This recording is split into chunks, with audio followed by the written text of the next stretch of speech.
കഴിഞ്ഞ റമദാനിൽ നഷ്ടപ്പെട്ടു പോയ നോമ്പ് ഖളാ വീട്ടുന്നതിനെക്കുറിച്ച് സംസാരിച്ചപ്പോൾ വന്ന ചില പ്രതികരണങ്ങളിൽ നിന്ന് മനസ്സിലായ കാര്യം, പലരും ധരിച്ചു വെച്ചിട്ടുള്ളത് കാരണമില്ലാതെ റമദാനിൽ നോമ്പ് നഷ്ടപ്പെടുത്തിയാലേ ഖളാ വീട്ടൽ നിർബന്ധമുള്ളൂ എന്നാണ്.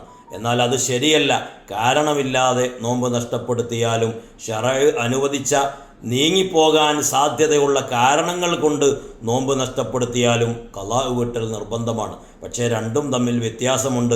കാരണമില്ലാതെ നോമ്പ് നഷ്ടപ്പെടുത്തിയാൽ ഉടനെ ഖളാ വീട്ടൽ നിർബന്ധമാണ്.